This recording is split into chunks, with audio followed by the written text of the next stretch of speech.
So it's my tremendous honor to present on behalf of the pre-ARC. Alicia Walkman is online, and Joyce Wong is here in the audience. The Women's Health Initiative, the Building Interdisciplinary Research Careers in Women's Health, was really a grant that's been going on for decades and has launched many women's health researchers. BU Medical Campus had a successful Birch back 2002 to 2012. People retired and left the institution, and we haven't had one since then. So a number of us got together and said, we need to resurrect this here at BU, and I think we just heard 12 presentations about why this is really overdue.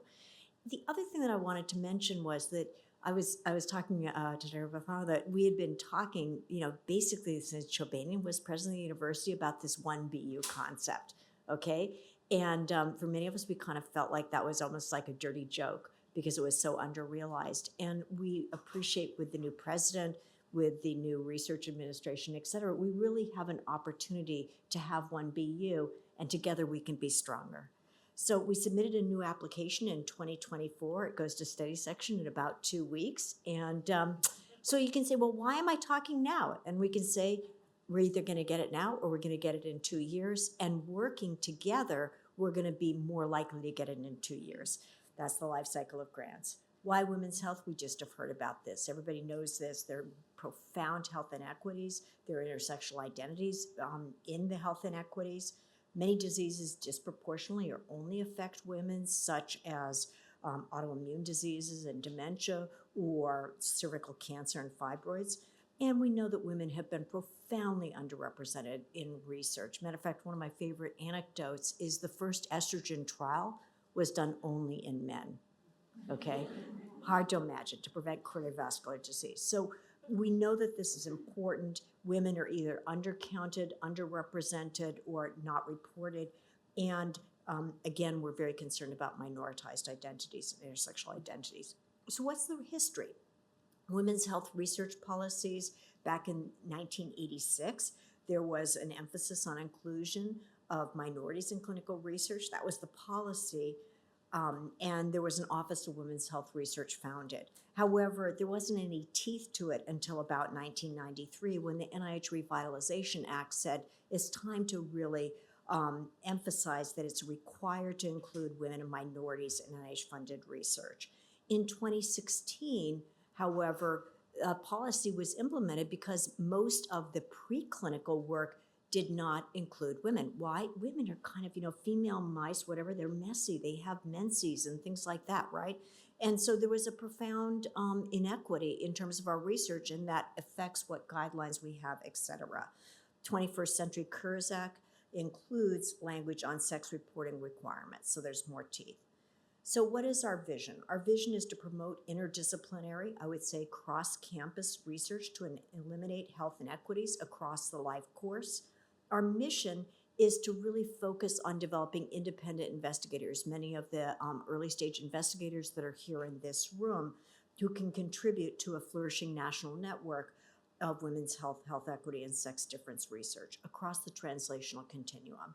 So our objectives are to develop independent women's health researchers, improve career advancement and vitality, and focus on team science and research design skills in the new pre-ARC.